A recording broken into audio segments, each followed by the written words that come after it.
This is home. Twin States News starts right now. Hello, I'm Ann Emanuel. Thanks for joining us. More scattered storms are possible through midweek with a chance for some heavy rain. Let's kick things off tonight with meteorologist Brandon Weathers. Brandon. Hey, Ann, we do have some heavy rain potential, especially in the afternoon and evening tomorrow. A lower chance for morning rain. Temperature topping off around, say, 87 degrees, feeling like 95. That is the coolest it will feel in the days ahead of us. So still some wet weather to break down Wednesday and some lingering showers and storms in the region Thursday. But after that point, the weather narrative will be turned on its head. Details in your full forecast. 2 people have been arrested in Lauderdale County, accused of breaking into a home. Deputies say 34-year-old Robert Austin Scribner and 27-year-old Kamani Kettle Land Wells broke into a home early Monday morning along Cricket Road. During the investigation, deputies say they found illegal drugs, 2 guns, and learned the vehicle used by the 2 men had been reported stolen in Jackson, Mississippi in 2017. President Trump says peace talks with Iran are going well, but as expected, both sides are telling different stories about what's been agreed to so far. Rebecca Castor reports from Washington. Iran's president arrived in Pakistan's capital Tuesday to continue peace talks aimed at reaching a permanent end to the war. During the first round of talks in Switzerland, negotiators agreed on new mechanisms to de-escalate clashes between Israel and Hezbollah and keep oil flowing through the Strait of Hormuz. We have an oil gusher. The strait is totally open. But the biggest breakthrough came on the nuclear front, with U.S. officials saying Iran agreed to allow international inspectors back into the country. That is a major milestone for the American people and the first step in permanently ending a nuclear weapons program in Iran. But Iran's foreign ministry says no such plan is in place. At the meeting held in Switzerland, we had no detailed discussions regarding the nuclear issue. Trying to set the record straight, President Trump posted this morning, despite their protestations and false statements to the contrary, Iran has fully and completely agreed to highest-level nuclear inspections long into the future. This will ensure nuclear honesty. I think what will happen is that for the next 60 days, we'll go back and forth, but at the end of 60 days, they must agree to any time, any place, sanctions and inspections. Citing progress with peace talks, the White House lifted sanctions on Iranian oil sales and unfroze Iranian assets, but that money must be used to buy food from U.S. farmers. In Washington, Rebecca Castor, Fox News. Weidman's restaurant in Meridian earned some national recognition for a tradition rooted as far back as World War II. Today, Twin States' Jacob Isrobi stopped by the restaurant to learn more about the history of the tradition. For those that have ever dined at Weidman's in Meridian, customers may notice how they can find peanut butter and crackers on every table, a unique tradition for the restaurant that began during World War II. There was a butter shortage, so each restaurant was rationed a certain amount of butter that they could use to cook with or do whatever they would, and obviously we were using most of our butter supply to cook with, so we weren't putting any butter on the tables.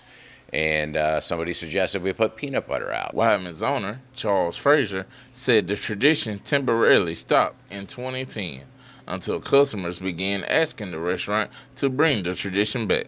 It's just something that they connect with. You know, people have been coming here for decades, some of them, and they remember that from their childhood. And so it's a way to reconnect to the past. Frazier emphasized a strong connection with the community is what leads to a great business. And so I think it's very important that emotionally people see the peanut butter and crackers on the table and just kind of connect to the past. And it's part of our legacy here at Weidman's. Weidman's restaurant says they look to continue impacting the community as not only a place where people can dine, but also reflect on old traditions and memories and make new ones.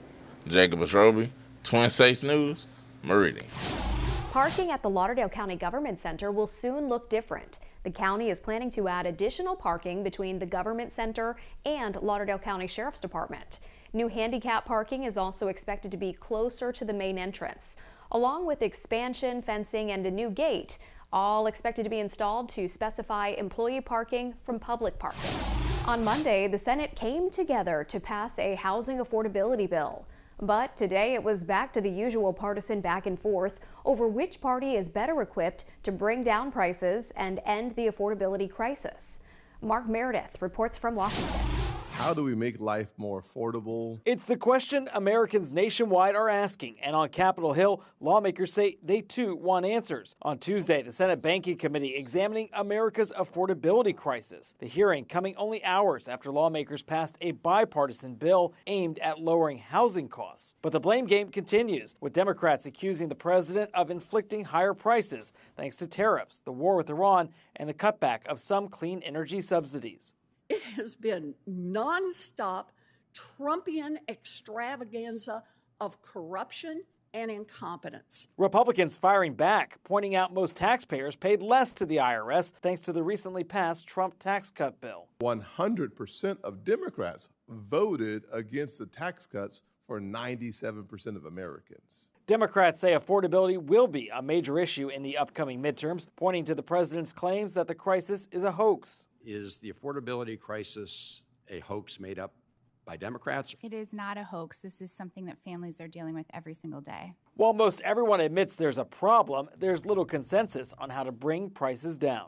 Point to the one time in the whole history of the world and credit cards globally where it's worked once. I got it. And that is when the giant corporations... No, you didn't answer my question. No, I'm not... All I asked was, I'm sorry, I'll reclaim my time, Mr. Chairman. The White House insists when it comes to the economy, it's not all bad news. It points to the stock market, which recently broke record highs, boosting investors and Americans who are saving for retirement.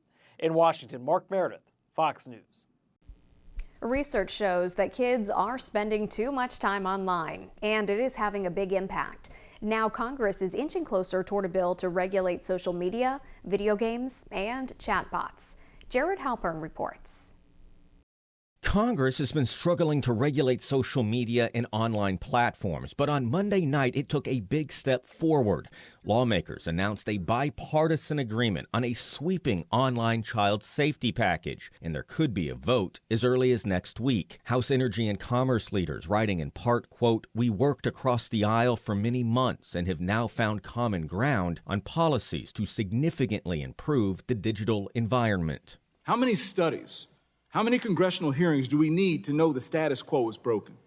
How many heartbreaking stories need to hear from parents? The bill establishes new protections for kids across social media, gaming platforms, and other online services, while also requiring stronger privacy safeguards and parental controls. But it's not a done deal yet. Connecticut Senator Richard Blumenthal is still pushing for the Senate's version of the bill, calling the House version, quote, toothless, and refusing to say whether he'll vote for it. I am continuing to work with Senator Blackburn as well as Senator Hawley on AI legislation as well as kids' online safety. It comes as more officials are cracking down at the state level. At least 16 states now have restrictions on social media with big fines for companies that violate those policies. Making them open their checkbook is not only good to help our victims to pay for the damages that have taken place, but it also changes behavior.